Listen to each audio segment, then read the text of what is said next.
Welcome to the program. We continue our conversations on the war in Ukraine with an academic expert on the region and a historical perspective, as well as potentially a look at what we might expect in the months, the years to come in this very complicated conflict.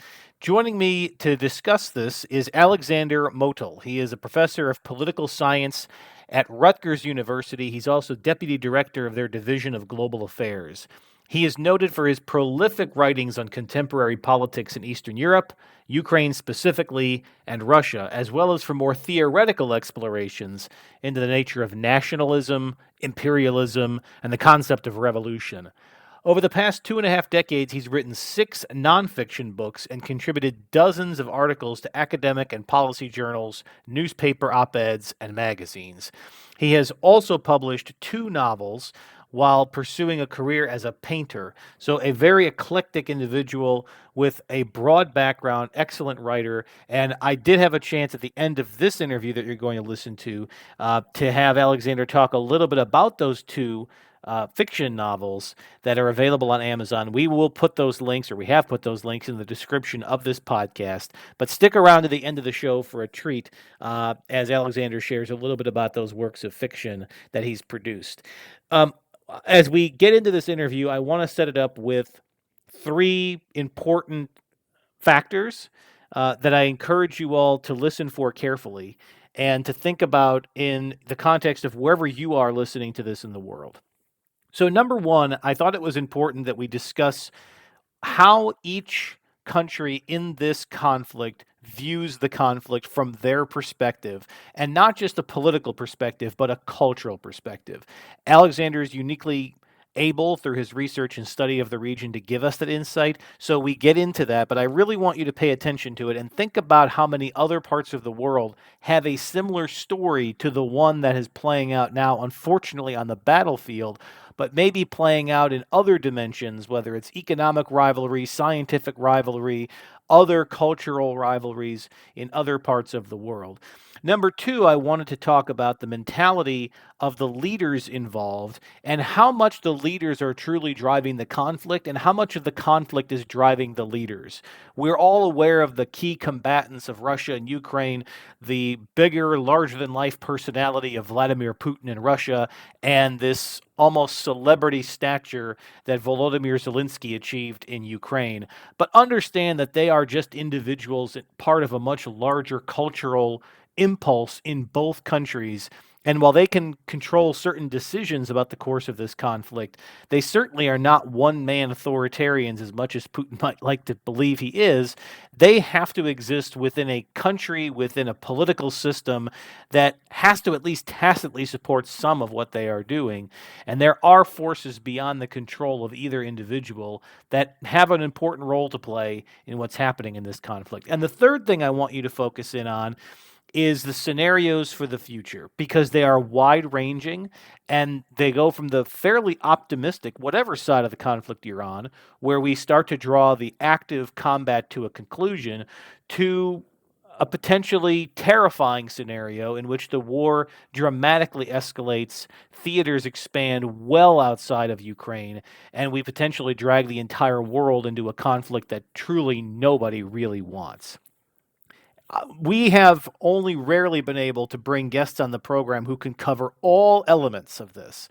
But if there's one part of this conflict we've not been able to dive into so far, it is those dimensions in a historical context, the likelihoods of where things are going, and the impulses that are driving the leaders of both countries, as well as others in the region. We spend some time in this interview talking about players like Hungary, like Serbia, like India, why more of the global south hasn't come out and forcefully said this is not how we settle things in the 21st century.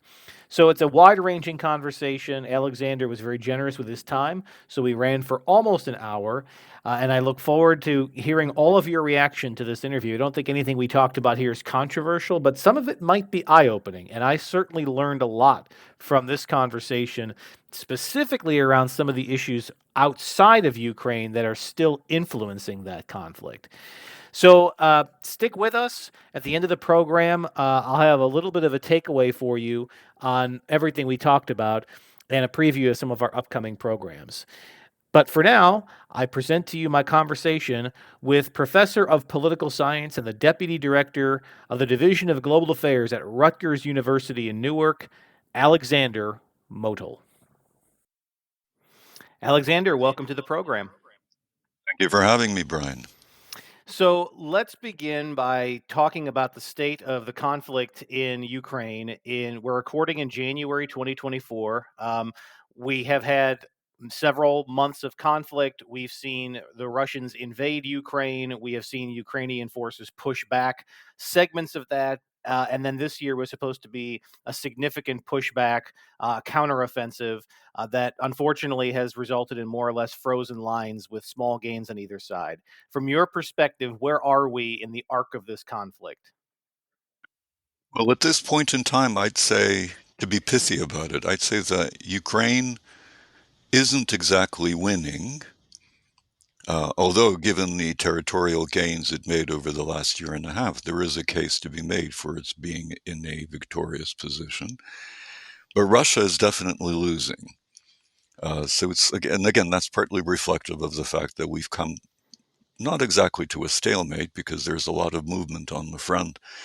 And there's lots of dynamism and all sorts of plans are being hatched as we speak.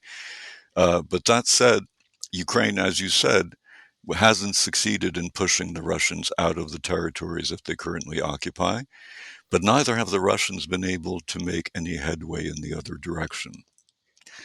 Given the imbalance of forces, given the fact that Ukraine's armed forces were significantly, arguably even infinitely weaker than those of Russia. The fact that Ukraine has been able to hold its own and actually recover about 50% of the territory lost in February and March of last year, of 2022, it's no longer last year, that's significant. Will Ukraine continue to be able to do that? That's the big question. And it's dependent almost exclusively, on two issues. It's dependent on whether or not the West, the United States in particular, continues to provide significant amounts of assistance. That's not a surprise to anybody. And secondly, it depends on internal goings on within Russia itself. I'll make one final point and then hand the mic back to you. When we look at the war, we tend to focus too much on what's going on the battlefield. Obviously, that's important. Ultimately, that's critical. But at the same time, we need to look more closely at goings on within the Russian regime, within the power structure that Putin has constructed within the Russian Federation. And my point, why does that matter? Well, my point is very simple. That regime is on the verge of some kind of fundamental, possibly earth shattering crisis. It may be on the verge of collapse. There are people who argue that. In any case, if it's true that we'll see some kind of fundamental critical shift within the Russian regime over the next half year or so, that will have an enormous impact on the battlefield. If only because Russians will be distracted and will be focused on the power struggles taking place within the Kremlin. So we need to focus on those two events and we'll see how they work out. I'm relatively optimistic that the United States will come through. Both sides are currently huffing and puffing, and they're beating their chests in order to emphasize how absolutely committed they are to their own principles. But of course, it's always possible that they won't reach an agreement, but history suggests to us that they will. So if that's true, then the focus really needs to shift to the Kremlin and to Vladimir Putin and to his ability to stay in power. So let's take a look at the Russian side of this, and for a moment, let's extract Vladimir Putin from the equation. I think we have a huge narrative across the West in particular that this is a personality driven conflict, and it may very well be. But we know that Ukraine has a significance to Russia no matter who the leader of that country is. Do you feel that if Putin was not in that seat, that the Russian government, whoever was leading it, would take a different approach to Ukraine? Or do you feel that he has now set the stage that any future Russian leader has to take a similar aggressive stance toward their neighbor? It's been shown by Russian journalists that, independent Russian journalists, I should emphasize, that it was Putin's decision to invade. And it's a decision that he appears to have reached in early 2021, which is to say, roughly a year before the actual decision to invade was formally announced. Now, so in that respect, and there's also evidence provided by Russian analysts, Russian journalists, and the like, that there was a significant amount of opposition to the actual planning of the invasion.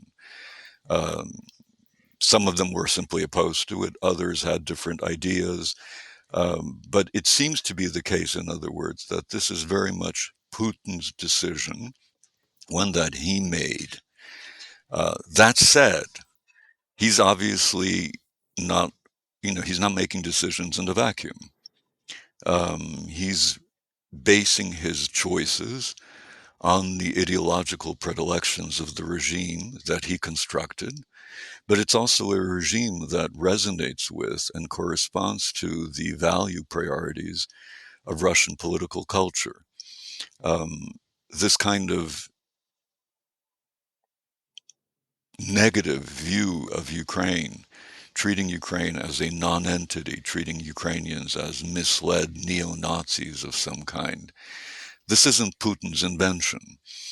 This goes back decades, if not indeed centuries. Obviously, the neo-Nazi appellation is more recent, but Ukrainians have been denounced within Russian political culture since at least the 17th century, if not earlier.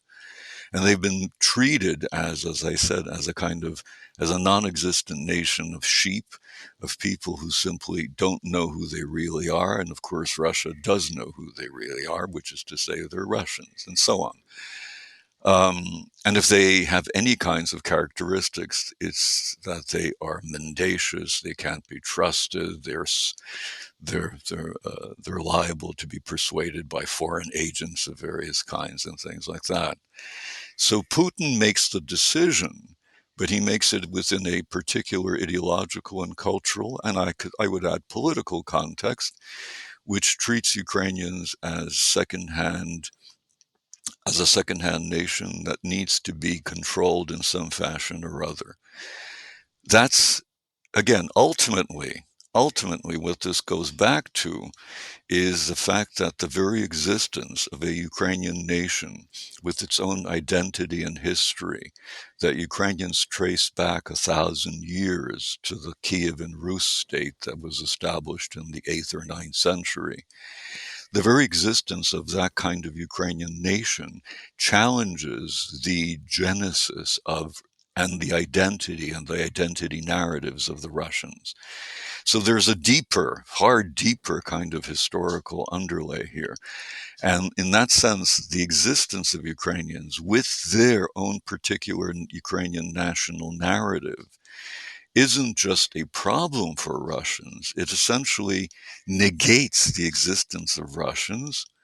It breaks that connection with the Kievan state and essentially says that unlike that, in contrary to the Russian narrative, which sees Russians existing since the 9th century and Ukrainians coming into existence in some diluted form in the 15th or 16th century, the Ukrainian narrative reverses that and essentially says Ukrainians or some form thereof were in existence since the 9th century, and that the Russians effectively came into existence after Peter the Great created a Russian state and abandoned the notion that Russia is a Muscovite state.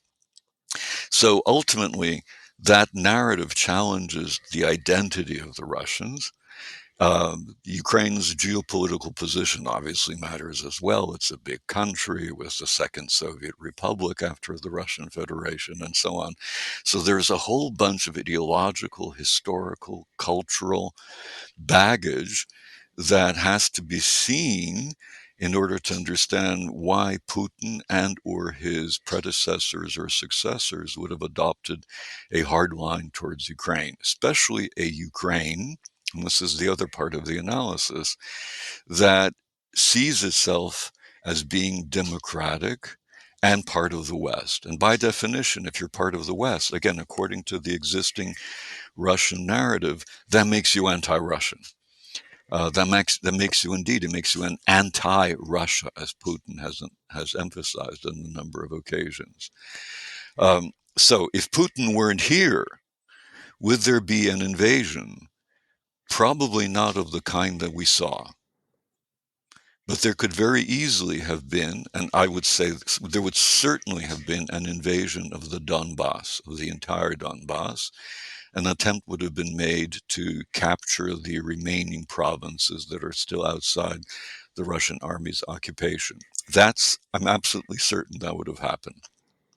Continued pressure, political, ideological, cultural, and economic, on the sovereignty of the Ukrainian state would definitely have continued, probably have been intensified.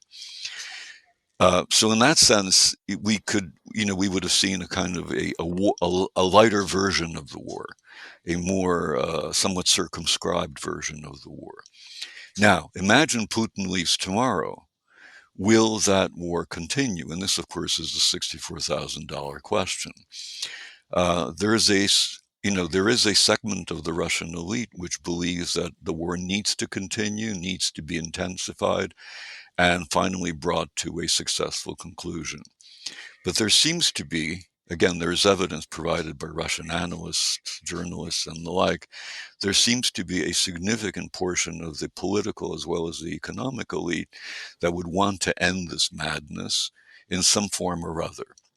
Now, the devil is always in the detail, but nevertheless, they seem to be interested in ending this particular war. So it's not definite that Putin's departure would lead to an intensification.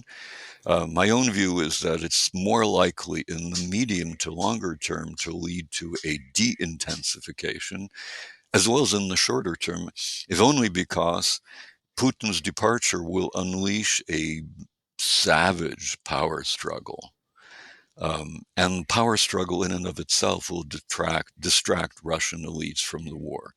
They will have more important things to do, namely survive and or achieve the position of top dog within the power structure.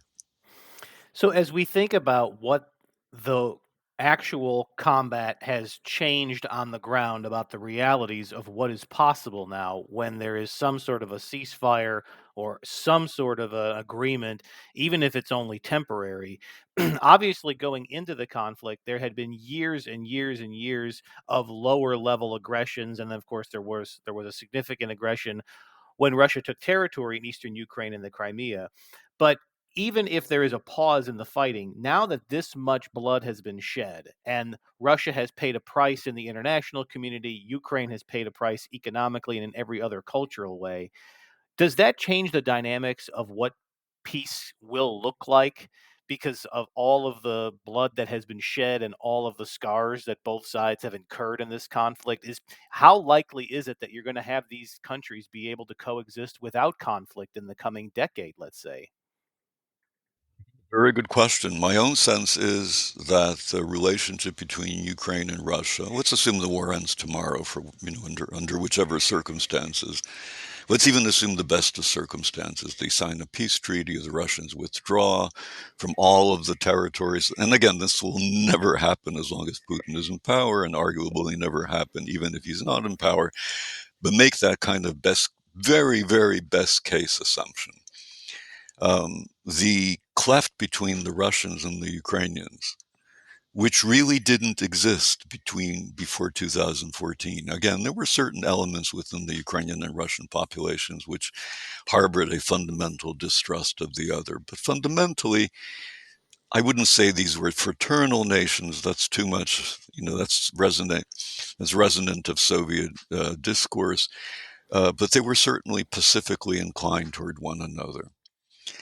There was a series of polls conducted throughout the 1990s, 2000s, and so on by the Levada polling center in Moscow and its equivalent in Kiev. And regardless of relations between Russia and Ukraine at the level of the state or the economy, it was always the case that close to 90% of all Ukrainians viewed Russians, not Russia necessarily, but Russians favorably. So uh, economic boycotts, gas, Russians would turn off the gas, there would be conflicts over various appointments and so on. None of that seems to have affected the attitudes of Ukrainians to Russians. And now the Russian attitudes tended to fluctuate depending on circumstances, but there too they were always 70% or above, if not 80% and above. So fundamentally there were no problems. Now, after 2014 and the first invasion, and then, of course, now with 2022 and the second invasion, both of which, of course, comprise one war, if you like, and given, as you said, the enormous losses in human life, the destruction of infrastructure, um, and, of course, the resultant impact that this has had on the mentalities, outlooks, and cultures of both nations. Personally, I can't see their relations becoming more than very chilly for the foreseeable future. And this is, as I said, under best case scenarios where the Russians withdraw and everybody goes back to the status quo ante in some fashion or other. But the level of distrust is now enormous on both sides, and of course most fundamentally on the Ukrainian side, because a significant portion of the Ukrainian population, let's say 20, 25, 30%, especially those living in the south and in the east, who are usually most favorably disposed towards Russia, Russians, Russian culture, Russian language, these are precisely the people who are bearing the brunt of the war. It's their homes that have been destroyed. It's their lives that have been taken. And even though they haven't been transformed into, Ukrainian speakers who are now dedicated to the proliferation of the language and culture, their attitudes towards Russia and Russians have fundamentally shifted. And, then when you look at people in Kiev and then further in the West who were always somewhat more suspicious of the Russians, well, there, of course, that attitude has changed fundamentally as well. So I don't see any improvements, again, at the level of popular trust, cultural exchange for a long period of time. At the level of the states, sure, conceivably, possibly. Again, under this kind of best case scenario, that would be easy to imagine. But if we loosen the requirements, if we suddenly say, well, what would happen if it's not a best case scenario? What if the Russians don't withdraw? What if the fighting continues in some kind of low level manner as it did between 2014 and 2022? What if we have something like a demilitarized zones with occasional shellings and so on? Well, that will only aggravate things. That might stabilize the fighting for a certain period of time, but it's certainly not going to improve relations in any way. The only thing that would fundamentally, ironically, potentially change attitudes on both sides, and this may be surprising, would be a profound, deep, and lasting Russian defeat. If the Russians lose in the manner of Nazi Germany, again, I don't mean the country doesn't have to be destroyed. We're not talking about Allied intervention or anything like that. But if it loses deeply, profoundly, irreversibly, that will certainly change Ukrainian attitudes. They won't have that enemy to confront anymore. And that will also begin to change Russian cultural predispositions and attitudes towards Ukraine. just as it did in the case of Nazi Germany. It was because of the defeat that Germans were forced to recalculate who they were, what their attitude towards Jews was or were, and how they should begin to rethink their own culture, their own ideology, their own sense of self. If that happens, that transformation in Russia won't occur overnight. It didn't. It took decades in Germany. Arguably, it was only in the mid to late 60s where there was a fundamental change that took place. But hey, we've got time. And if that would set Russian culture on a course towards its own de-imperialization, that would be something to be welcome. But it would presuppose a major defeat, which is not inconceivable. That, of course, presupposed continued or accelerated Western assistance to Ukraine. If that happens, a defeat is possible. If that doesn't happen, then we're likely to have something like a stalemated solution, which will be to no one's benefit at all, I'm afraid. Yeah, it's one of those conflicts that feels like it has to have a winner and a loser at the end and a decisive one, no matter how long that end takes. Let's talk about the Ukrainian side here for a moment, because I think our audience pretty well read, and we've actually had guests on this program talk a little bit about the cultural diversity that existed within Ukraine pre 2014, that there were differing opinions about Ukraine's future. There were various elections that went different directions. But Volodymyr Zelensky is a relatively new political character in Ukrainian history. This was a person who was an actor, for goodness sake, a number of years ago. And he is now one of the most famous leaders around the world, and certainly the leader of a country at war. How big of an impact is he personally making on this? And if Volodymyr Zelensky, for any reason, was not on the scene anymore, how would that fundamentally change Ukraine's ability to continue to garner Western support to defend itself from Russia? You're absolutely right to say that he's been critical. I think the fact that, I mean, well, first of all, no one expected him to be this heroic or this inclined towards bold leadership. I mean, he was, as you said, he was an actor. More than that, he was a comedian. He was a kind of the Jerry Seinfeld of Ukraine, or perhaps even more, the George Costanza of Ukraine. And who would have expected that kind of leadership from an individual with that kind of background? No one did. And yet he decided to remain after the invasion, even though he was invited to leave for the West. And not only that, he essentially put his own life on the line.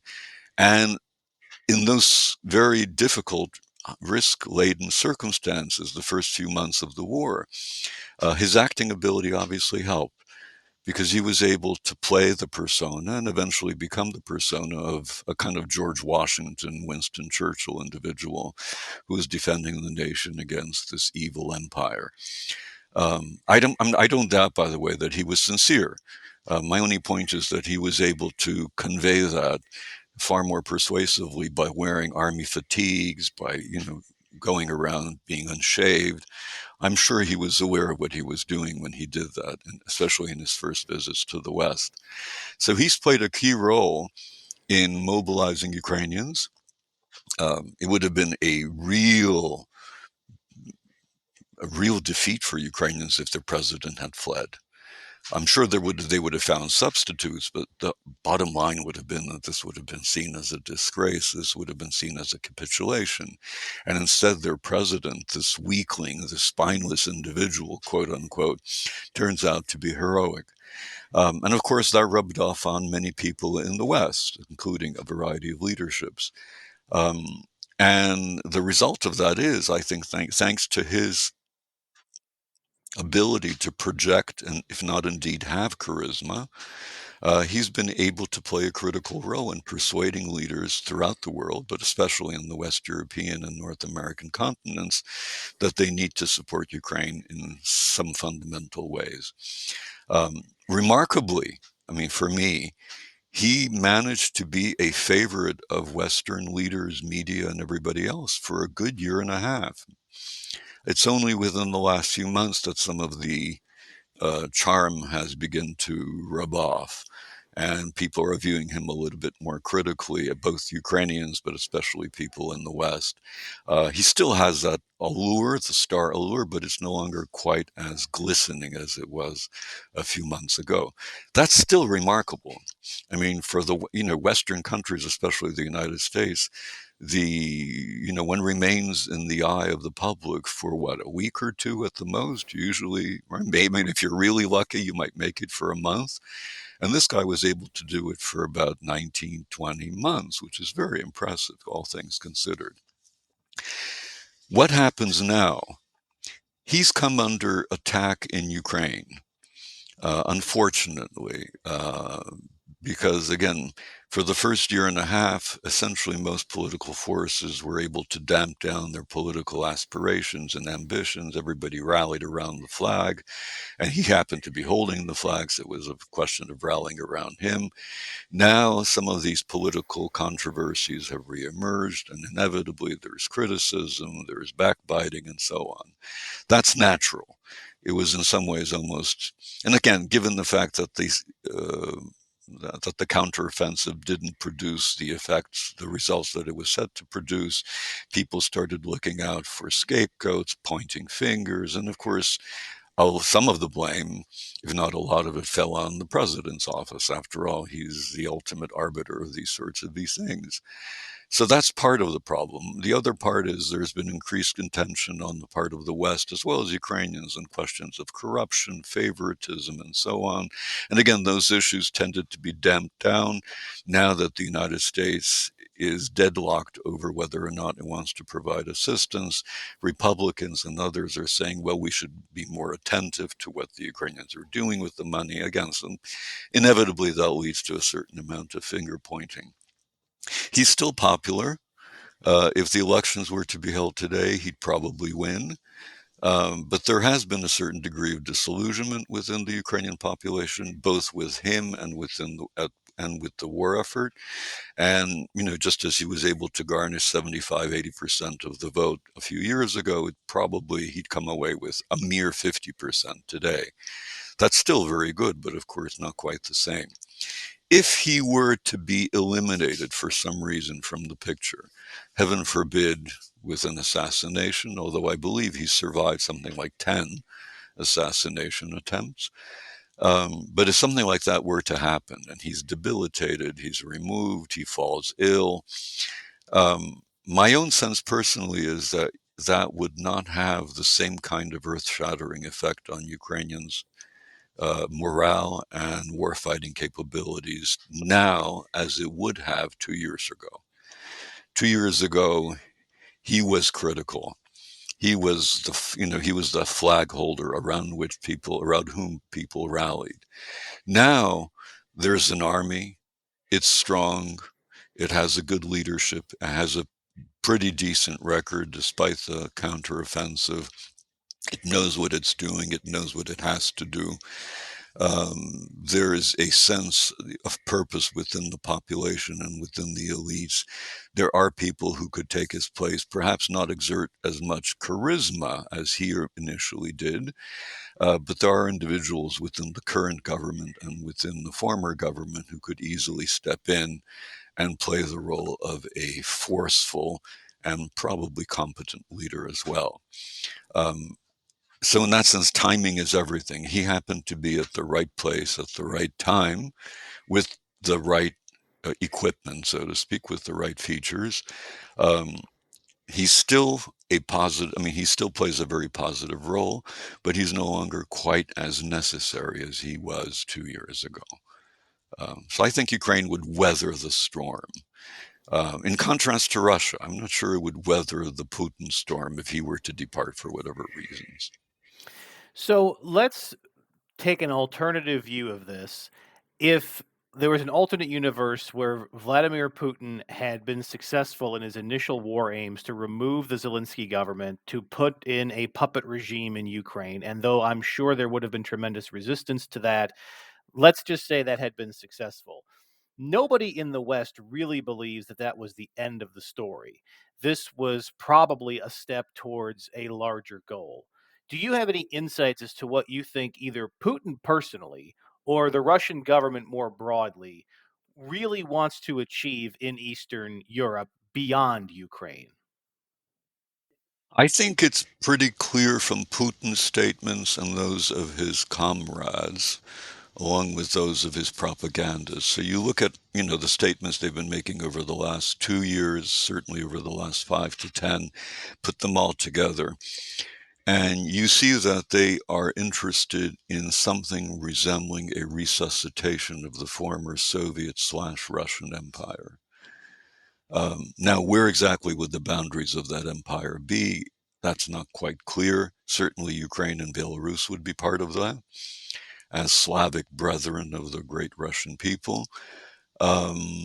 Possibly northern Kazakhstan, which happens to be occupied by a significant Russian and Russian-speaking minority. Very probably Latvia and Estonia, which also have large Russian-speaking Russian minorities as well. So I'm personally pretty sure that given all of those statements, some of which are perhaps made in the heat of debate, others are more rational and calculated, but they are so widespread, made by so many people over so much time, and of course, first and foremost, by Putin and the key policymakers. When you put that all together, it seems pretty clear to me that their ambitions wouldn't end at Ukraine's border. Does that mean that Russia would attack northern Kazakhstan with a full-fledged invasion the day after tomorrow? Probably not. There'd be a variegated approach, using military in some instances, using economic pressure in other instances. In some ways, Belarus would be the ideal example, right? Simply by exerting economic pressure and a fair amount of political pressure, the Russians have almost succeeded in making Belarus a province of the Russian Federation. That's certainly preferable to the approach that they adopted vis-a-vis Ukraine. I mean, even if, as you said in your scenario, they were to have conquered all of Ukraine, that would have cost enormous numbers of lives and so on. The Belarus path is much simpler, much easier. So I'm personally persuaded that that would have continued. There's evidence, again, provided by a number of Russian analysts who claim to know, right? So they may not, who knows? But they claim that Putin's initial goal back in 2022, several years ago, before the actual invasion, was to invade Estonia. And only then over time did he change his mind and decide to go for the big tamale, so to speak, to go for Ukraine. I've always personally thought, I've even written about this for about 20 years, that Estonia and Latvia are exceptionally vulnerable to Russian military and political pressure. And it was also my belief, again, I was wrong. I didn't expect the Russians to invade Ukraine. I thought they would invade Estonia and Latvia. And it seemed like a no-brainer to me. And again, in retrospect, I guess I think I was right. It would have been far easier and far less bloody for Putin to have invaded those two than Ukraine. But in any case, he did what he did. The reason for that is simple. They're small countries, roughly 1.5 million population. Both of them have significant Russian minorities, roughly 25% in the Estonian case, about 40% in the Latvian case. It would have been a piece of cake for Putin to have local Russian forces stage some kind of provocation, set off a few bombs, kill a few people, then declare independence by an Estonian-Russian liberation front of some kind, and then ask Putin for fraternal assistance, which he would have gladly provided, not because he's an imperialist, but because he's simply responding to the democratic desires of the local Russian population. The Estonians and the Latvians could not have survived an attack. Their armies are far too small. And then, the real payoff wouldn't be so much in capturing these two small states. After all, when you're the size of Russia, who needs them? The real payoff would be in that it would show that NATO is a paper tiger. I personally doubt very strongly, so much so that I'm almost certain that no NATO country would have sent in troops to help the Estonians and the Latvians, and thereby risk a war with the Russians. I mean, NATO has been reluctant to help the Ukrainians, who matter strategically and geopolitically in a very significant way. And the fact of the matter is that neither Estonia nor Latvia play that same kind of geopolitical role. So it would be a real test. And it's a test that I personally think that NATO would have failed. And then Putin would have been triumphant in every sense of the word. He would have determined, he would have captured two of these hateful provinces that he claims were mistreating the Russian populations. And at the same time, he would have shown that NATO is a paper tiger. Um, but he didn't do that. He might still do that. That's the question, right? I mean, there is some talk of opening another front, whether that's real or whether that's just sort of maniacal suppositions on the part of people like Medvedev, who is wont to speak his mind in bizarre sorts of ways. It's hard to say. But if there were to be a second front, that would be the place to do it.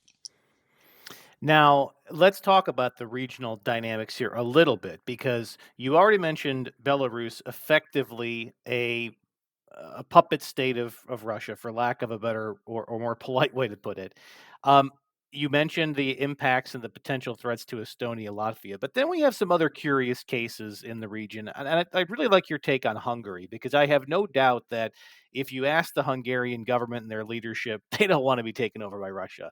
They don't want to be a vassal state of Russia. And yet, they have been the thorn in the side of the European Union. They have been a voice of dissension among a relatively united Western Front about what position to take with the Russians, what position to take against in the war in Ukraine, and even what to do about sanctions, what to do about punishing the Russians for what they did here. They're certainly not the only country that has voiced some of this, but they seem to be the loudest. What is your take on the reality, the geopolitical reality of what's going on there with the Hungarian regime, and maybe even to the extent that you know the Hungarian public? The regime itself, again, we're talking about Viktor Orban Yes. specifically, but of course not exclusively, because he has a whole bunch of his co-thinkers on board. I don't doubt for a second that he sympathizes with Putin's overall approach to governance. That is to say, a dictatorship, an illiberal dictatorship, which well, I suppose they're illiberal by definition, but sort of a ratcheting down of any kind of democratic aspirations. I mean, that certainly fits Orban's aspirations, and it corresponds to much of what he's done over the last 10 years. Putin's determination to stamp out all sorts of liberal, variants of human behavior, homosexuality, LGBT, things like that. That certainly resonates with people like, with Orban and people like him. So there's certainly that, and it's again, it's a sympathy that Orban has for Putin that is very similar to what you find in some countries within Western Europe and the United States. The strangest bedfellows. I mean, people in the Republican Party, people like Tucker Carlson and others who sympathize with Putin, presumably not because he's killing people, one hopes that's the case, but they sympathize with his values. And I think Orban genuinely sympathizes with Putin's values, as did to some degree Steven Seagal and Gerard Depardieu for a significant period of time. So there is that factor. Um, at the same time, I think Orban is basically he's blackmailing the European Union. He's taking advantage of his central weakness, the fact that decisions have to be made unanimously. Given that, and again, this resembles the Polish-Lithuanian Commonwealth of the 17th and 18th centuries, and you know how that ended up, thanks to the Liberum veto. Uh, Orban knows this, and he's able to shake down the European Union in a variety of manners, and NATO, of course, in a variety of ways. Just recently, the Hungarians seem to have agreed to possible assistance to Ukraine, but on condition that it's reviewed by them as well as by others on an annual basis. Well, that's just a kind of institutionalization of their ability to shake down the EU. Of course, the EU has no alternative because they need to provide the money at the moment. Um, and there are certain institutional ways in which they could reduce Hungarian influence, but all of this is cumbersome because the EU is, by its definition, a very cumbersome institution. Um, so I think that element plays a very significant role as well. And then last but not least, we need to keep in mind that central to Orban's vision is a vision that he shares, I think, with a significant portion of the Hungarian population, and that is regret over the truncated nature of the current Hungarian state as a result of the Treaty of Trianon. I mean, some people, Hungarians have long memories, and they remember that Hungary used to be roughly 3 times as large as its current size. It was a major player that went back to the Middle Ages, a major player within Eastern Europe, but to some degree also within Europe. And then it loses all of this territory and becomes an insignificant little country. And he's been playing on this. He's been very much involved over the last 10 or so years in revising the historical narrative. So, in line with this kind of thinking, on the one hand, there is this nostalgia for the size of the empire. Well, not of the empire, but of the kingdom of Hungary and of its role, and it's a significant role that it played in East Central Europe. There is that, and he's playing on that, and it resonates with the population. And at the same time, there's a transformation of Hungary into a kind of eternal victim. So he's playing on the victim narrative as well. And if you think about it, these are two complementary things, right? We lost all this territory. They are taking advantage of us. They took advantage of us. They are taking advantage of us. Did we cooperate with the Germans in World War II? Oh, heaven forbid. It was only as a result of we were forced to do so, right? There's a lot of that kind of victimology. And you see this in the monuments that are being built in Budapest on the holidays that are being celebrated and things like that. And that plays into his relationship with Ukraine, because some of the territory that the Greater Hungarian Kingdom lost is that oblast, a province known as Zakarpattia in Ukrainian, or Transcarpathia. It is home to a significant Hungarian-speaking minority, and Orban has been playing on this. He's been appealing to them. He's been handing out passports. He's been using that as a way to promote himself as well as his own status. And he's been resentful of the steps Ukraine has taken to try to regulate the educational system within this province. The Ukrainians have insisted that after a certain period of time, after several grades of exclusively Hungarian instruction, uh, Hungarian speakers be taught in Ukrainian. It's only in Ukrainian that they'll be able to acquire a higher education, since that's the language of the universities. He sees that as a problem, Orban. He sees it as discriminatory and insists that the Ukrainians change it. The Ukrainians have turned to the Venice Commission for support. Anyway, it's become a real mess. And it's become a mess that also plays into his victim narrative. It plays into the nostalgia. We used to be great, and look, now they're mistreating us. Now they're insulting us. Even the Ukrainians are involved in this conspiracy. So if you look back, there is some genuine love of Putin. There is some genuine as well as manipulated, let's call it, hatred of Ukrainians or resentment of Ukrainians. And then there's just a kind of mafia-like shakedown. He's in the position to demand things that he knows that he would normally not get, because he's simply too small and too insignificant an actor. But given the structure of NATO and given the structure of the European Union, he can play the role of a fairly influential player. and of course a gadfly and get what he wants. And of course, Hungary shares a border with Serbia, a nation that has a great deal of connection with the Russian state. And they have been in the news recently for some internal political challenges. Do you see Russia's hand actively involved in Serbia as a way to distract the Europeans, to have another issue on their hands, as a way to potentially get them to take their eye off of Ukraine? The very good question. I mean, the answer to that, as a kind of the general answer to that, is yes. Uh, we know that there was a Russian diplomats, Secret Service, propaganda outfits, Russia Today television, radio, and things like that. They've been fomenting trouble of one kind or other pretty much across the board. Or if you prefer a more neutral way of expressing that, they've been promoting their own interests pretty much across the board. So clearly, Serbia is part of the picture. And clearly, the overall intent of that is, on the one hand, to promote Russian interests and improve its image, but at the same time, to just cause trouble. And that's been fairly successful. I mean, it certainly diverted Western attention from the conflict in Ukraine. Not completely, but to some degree.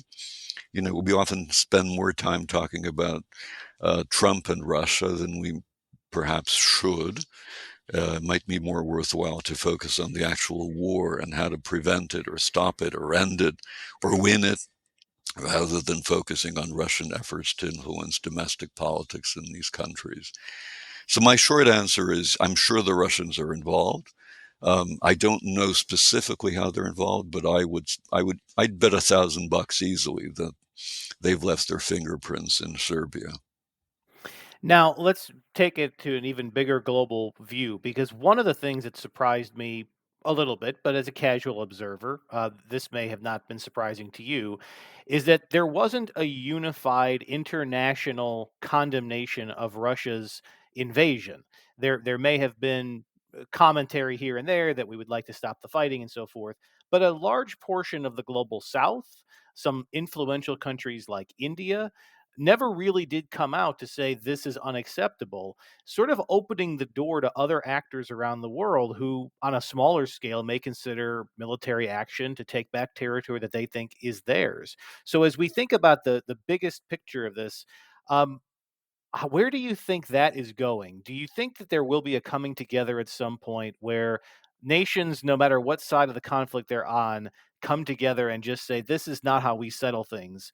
Or do you feel this is the first domino of many to fall and that armies will be marching again in the decade to come? Yes, I'm rather more pessimistically inclined on that score. If it, the world should have, again, in an ideal world, the world would have condemned the Russian invasion, and the revision of borders. Um, in not doing so in the fashion that it should have, although we need to keep in mind the General Assembly of the United Nations did in fact condemn the invasion. It was a majority of countries that did so. So there is some support. But that said, the fact that it wasn't as forceful, the fact that it's still not really taking place, will have dire consequences, because essentially this opens the door to border revisions across the globe. Now, it's not to say that they haven't been an issue in the past. I mean, there have been a large number of post-colonial struggles in Africa and Asia that dealt with borders. So none of this is new, but there was at least in recent decades, there was at least an attempt to stabilize borders, keep them more or less the way they are, unless, of course, both sides decide to change them, which seems fair enough. Um, well, in refusing or in not condemning this action, essentially the international community, more importantly, the global South, has said this is fair game. This is behavior that's actually perfectly tolerable. And it's the global South that should be especially attentive to these kinds of issues, because it's in the global South where you do have most of these sorts of potential and or existing border conflicts. The United States, Mexico, and Canada aren't exactly they're not fighting over borders anymore. You don't find the same kinds of conflicts in Europe either. But you do see them in the Middle East. You do see them in significant portions of Africa. You even see them in places like Venezuela and Guyana. So it's a dangerous move on the part of the global South not to have done this. I think I understand why. On the one hand, there's this kind of allergic, well, there's a sort of an automatic response to anything that entails American military intervention. So if the Americans are involved, that means that they must obviously have some kind of imperial project in mind. Since they have an imperialist project in mind, that means that their opponents, namely the Russians, must be the good guys, or at least must not be criticized in the manner that we might normally be inclined to criticize them. Then there's the historical background during the Cold War. The US supported a variety of dictatorships. The Soviets were generally on the side of the national liberation struggles, many of which are now in power. So there's also that historical circumstance. What's missing from the picture, and this is the astounding thing, is a failure on the part of the global South to recognize that Russia is acting in an imperialist manner, and that in this particular conflict, it's the Ukrainians who are the colonies who are fighting a anti-colonial struggle. Um, but there you go. I mean, who expects consistencies from states anyway, right? But that would be the natural partner for the global South. The Ukrainians would be the ones. But of course, given the presence of the United States, everything turns topsy turvy. Anyway, to go back to your statement, I think this portends trouble. Um, Now, again, I don't want to create the illusion that there have been no conflicts over the last 30 or 40 years. There have been very, very many conflicts, and many of them have entailed borders. But this essentially transforms what was a kind of yellow light, not a red light to border revisions, but a yellow light, which enabled some, but there was a kind of a general frowning upon those sorts of activities. This essentially transforms the yellow light into a green light. Um, and that's not going to affect North America. That's not going to affect the European continent. It will affect the global South. And ironically, last but not least, it's going to affect the Russian Federation. Because if border, I mean, just think about this. The key claim made by Putin in his aggression on the Ukrainian north and east, southeastern provinces is that he is simply retaking historically Russian territories or historically ethnic Russian territories. Now, that's not true, but regardless of whether it's true or not, if one were to apply that principle to the Russian Federation, that all historically ethnically Russian territories should be part of the Russian state and no more. If one were to do that, the Russian Federation would shrink by about 90% and would be reduced to the territories around St. Petersburg. Well, even St. Petersburg would be iffy. But roughly the territories around Moscow, Suzdal, Vladimir, and a bunch of other cities in the core.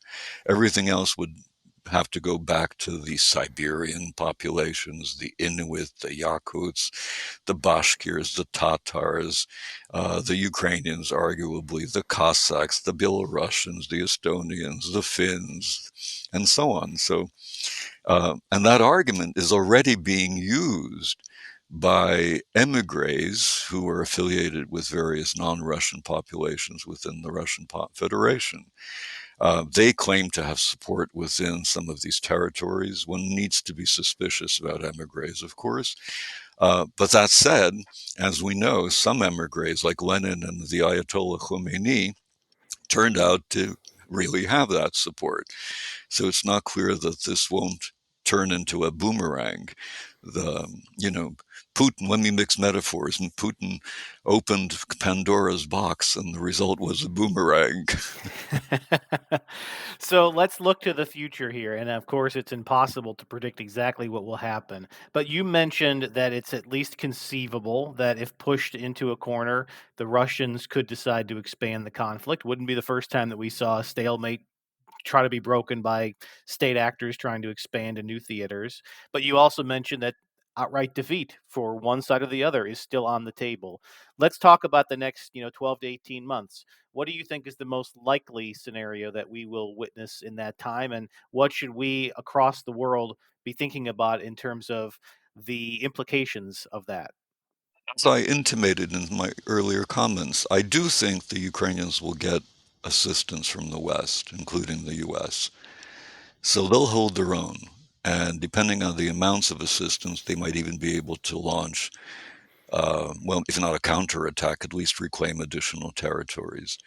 I do think that's very likely, and let me just go out on the limb and predict that to be the case. By the same token, I am highly persuaded that there will be a political crisis within Russia regarding Putin, his role. I wouldn't rule out a coup d'etat, another coup d'etat. I wouldn't rule out his possible death, assassination, things of that sort. So, central to my analysis is the continued ability of Ukraine to wage a war, continued, or at least the emergence of a serious political crisis within Russia. And then the third element would be continued huge losses on the part of the Russian military. When you bring all those factors together, it seems to me that we could see something resembling a partial, if not a complete, Ukrainian victory. And depending on who comes to power, if it's the bad guys in Russia, that is likely to aggravate the relations within the society and could lead to an explosion.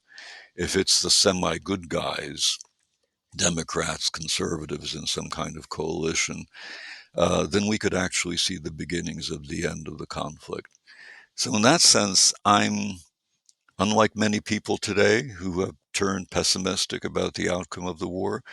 I think 2024 could see a fundamental shift in the balance of power in the region, with something resembling a Ukrainian victory, something resembling a Russian defeat, and the possible transformation of the Putin regime, which is dictatorial, authoritarian, arguably fascist, into a moderately semi-normal, authoritarian, but no longer fascist or imperialistic regime in Russia as well. Of course, I'm keeping all my fingers crossed. Yes, well, that's a fairly optimistic view. I think that's a great place to leave it today. So, look, you're a celebrated and accomplished author. I'd love to give you a moment here at the end of the program to talk about some of your works and where people can find them. Okay, well, thank you for this opportunity. I'll be brief. But I've written two novels dealing with two novels, humorous novels, dealing with Mr. Putin. One of them is called Vovochka, which is a diminutive of Vladimir, and it purports to be the memoirs of his comrade in arms. That was written a few years ago, and you can find it on Amazon. And it's done fairly well. And the most recent novel dealing with Russia's collapse and Putin's attempt to stage a comeback, also available on Amazon, is called Pitoun's Last Stand. My version of Putin is called Pitoun, Pitun. So you might be interested in seeing that. Excellent. We'll put links to that in the description of this podcast. We'll also promote it in our social channels. And I assume you are active on some social media as well. Can people follow you online? Yeah, well, Facebook, LinkedIn, and then I usually contribute two pieces, two columns a week, one for The Hill and the other for The Messenger. And then occasionally my pieces appear in the National Interest, Foreign Policy, and a number of other publications, online publications. Excellent. Like I said, we will include links to all of this in the description of this show on my website and our social channels as we promote this interview. Alexander, thank you so much for taking the time to join us today. Thank you, Brian. It was a real pleasure.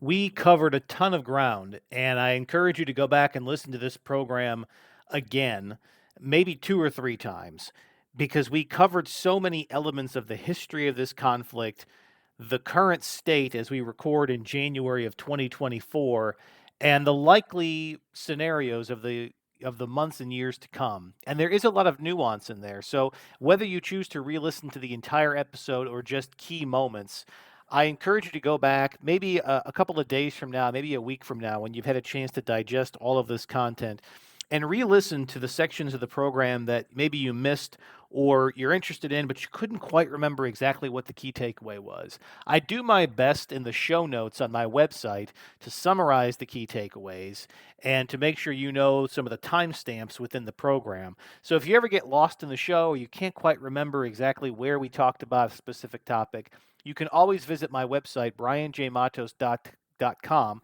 Click on the blog entry up at the top of that website, and you will find show notes for all the episodes, including this one.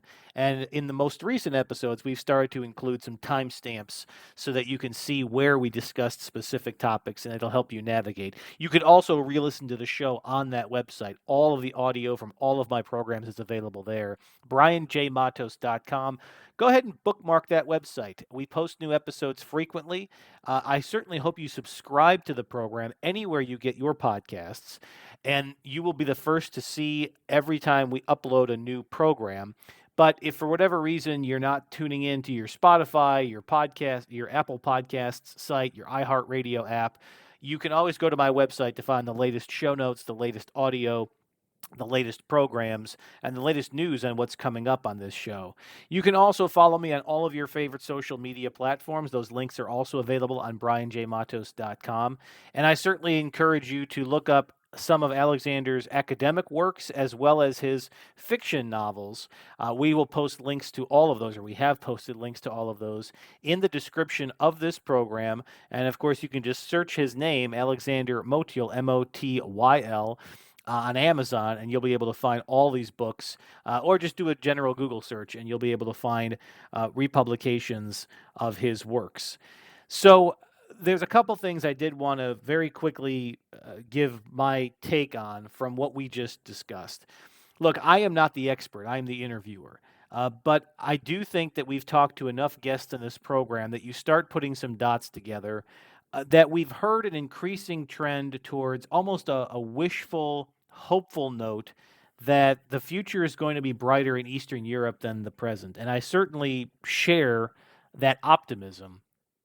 However, as I said and alluded to in the conversation with Alexander, it is very hard to see a rational scenario in which this conflict between the current Russian government and the current Ukrainian government, as well as now between the people, the cultures between Russia and Ukraine, it is very hard to see how this ends in anything other than a total victory for one side or the other at whatever cost that may come. And I say this because there is so much blood that has been shed. For my American audience, the closest thing that we can maybe compare this to would be the Civil War in the United States.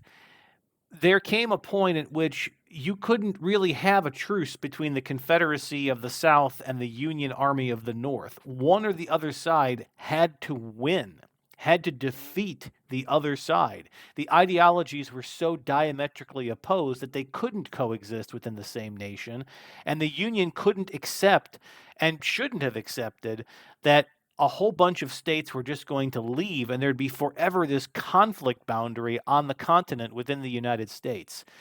This feels similar to that in eastern Ukraine, not only because of how much blood has been shed between the Russian and Ukrainian ethnic communities, but also because there are different visions for the future. The Russian government foresees a future of authoritarianism, of dictatorships, without elections, without basic human freedoms. And they believe that's the only way to run a country the size of Russia.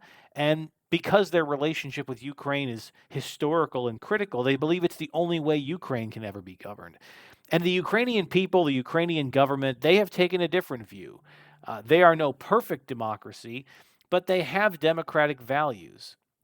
And it seems to me that the most important issue facing Ukraine is their destiny. Do they want to have a model that looks more like the Western governments? Even though it may take years to fully perfect their democracy, it may take decades to root out some of the entrenched corruption of past regimes. But if that's the model, it is fundamentally different than that of the Russian model. It requires free and fair elections. It requires freedom of speech so those elections have substance and consequence. It is difficult to see how those two diametrically opposed forms of government and now cultures that are drifting in different directions despite their historical overlaps, it's very hard to see how this ends without a decisive win for one or the other and all the consequences that come with it. So, for all of the talk of a truce, a ceasefire, anything that's short of a solidly declared victory now probably just prolongs this conflict into the future, probably freezes it for a period of time, only to pick up again 5, 8, 10, 12 years from now until we finally have some significant resolution in how these two countries view each other and view their place in the world. Now, the other thing I want to be really clear about, because we spoke about it in a peripheral way, but I do want to double click on the concept of a broadening and widening war. One of the reasons that I have spent several episodes of this program on this conflict, despite the fact that we don't really get into the political issues around it, nor do we want to, and we don't want this program to become a blow by blow, what's happening on the front lines. But why is this important as a global trend? Because geopolitical conflict is always important. It's important for business. It's important for international trade. It's important for human rights. It's important for global governance. And all of those things have an impact on your daily life, whether you know it or not. And if you're the leader of a business, the leader of a company, the leader of a local government, for goodness sake, all of these things matter. And it helps predict where the next conflicts may be, and it helps to inform how other global leaders, whether they're leaders of cities, leaders of states, leaders of organizations, leaders of churches, how they will engage in the world after these conflicts are settled. And I am seriously concerned about a potential escalation to something more global in nature. The part of the conversation that was most enlightening to me, aside from some of those points made about Estonia and Latvia, and that Vladimir Putin had in the past designs on invading both of those countries, believing that they would be easy victories. And let's face it, that's probably true. At least it would have been before the conflict in Ukraine started. Was that there are other leaders out there, like the president of Hungary, Viktor Orban, who has similar feelings about their place in the world. And there's no shortage of countries around the world who feel that their borders do not accurately reflect their historical place in the world. There's little question and little doubt that there's many, many conflicts around the world based exclusively on where borders are drawn and have been drawn. Let's look at what's happened over the last many months in the conflict in the Middle East. Much of this is about borders. Literally, where is Israel's border? Where is a Palestinian state? What would it look like? Do we respect the borders of countries like Yemen? Do we respect the borders of countries like Iraq and Syria? What does the cross-border raid into a country mean in the modern era, in the modern world? What about a state like Lebanon that's partially run by effectively a terrorist organization? How do we start looking at all of these issues if the Russian invasion of Ukraine goes unanswered and borders are now movable by marching armies? Even a recent conflict in the conflict between Armenia and Azerbaijan, borders were effectively changed de facto through military force again. These are not to be taken lightly, and any one of these military confrontations can escalate in a dramatic way in a short period of time. So, all of this to say, this is a very, very important part of the world to stay focused on, because the outcome of this conflict will, in all likelihood, open the door for what the future will look like. If Russia's intervention in Ukraine ends up as a failure, and that failure would be defined as not only do the Russians not overturn the government in Kiev, not only do they not take over Ukrainian government and economic life, but potentially even lose the territory that was critical to them in eastern, southeastern Ukraine and the Crimean territory, which it's fair to say in this conflict is the most important territory to the Russians to declare some form of victory. And if the Russian state begins to become unstable because of how many resources have been poured into this conflict, the chilling effect that it will send in capitals all over the world of leaders who are thinking about using military action to change their borders and to increase their leverage in the world will be significant. But if, on the other hand, the Russians are able to achieve most of their geopolitical objectives, namely to reshape their borders to take more territory where Russian speakers will now be able to live under Russian rule and to establish a significant coastline in the Black Sea that cuts off Ukraine, parts of Ukraine, from much of the rest of the world and severely and permanently degrades Ukraine's ability to become a modern, profitable Western regime, well, then it's a green light to every other authoritarian state in the world.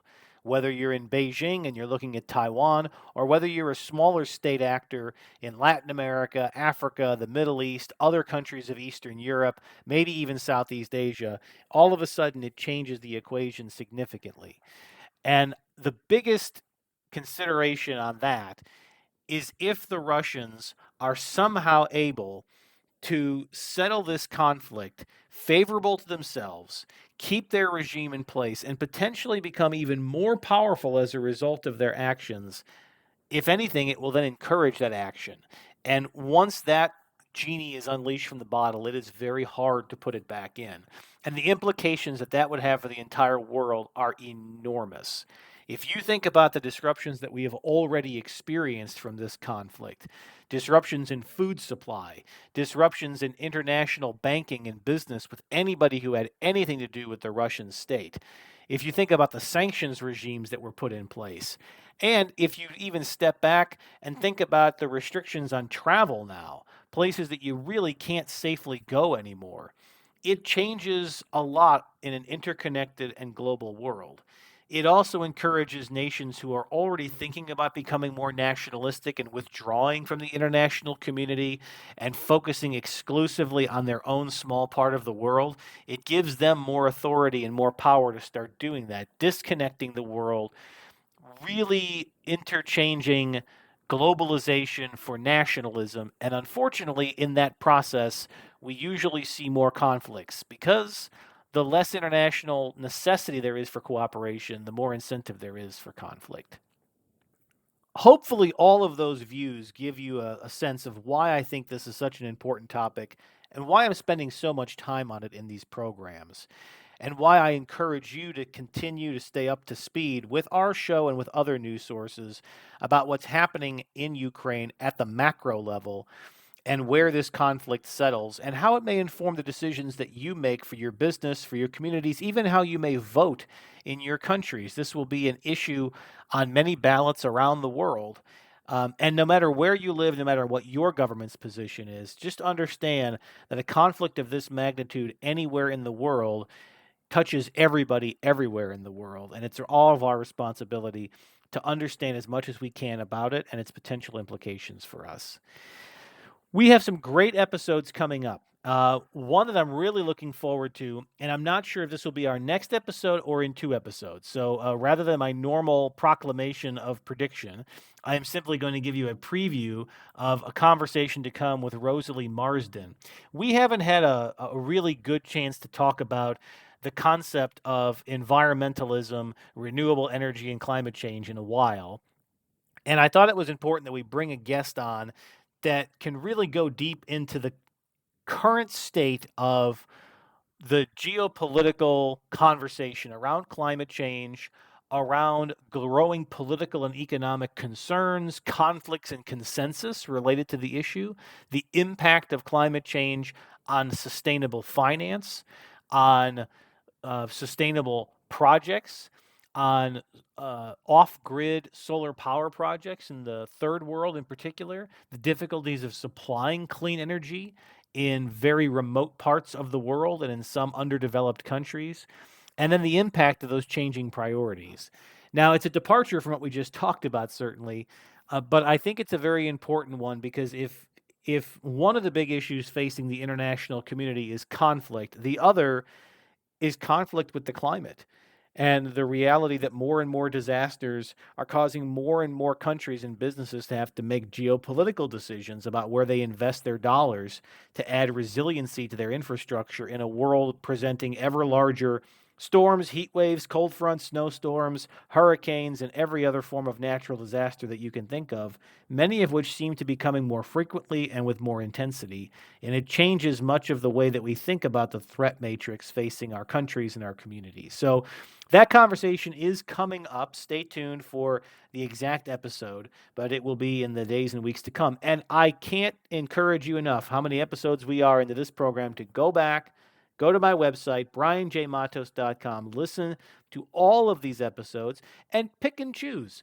You can go to our YouTube channel as well and find a few clips. If you don't want to commit to listening to every episode, listen to a few clips, get a sense of some of our guests and what those conversations were like. And if you like what you hear, then I can't wait to have you subscribe to the show and go back and listen to all the conversations that we've had with all of our fantastic guests as we continue to grow this community of curious minds by asking the very best questions of the smartest people in the world on the toughest topics and most important trends facing all of us. As always, thank you all for listening to the program. Can't wait to speak with you again soon. And in the meantime, I hope you will all stay curious.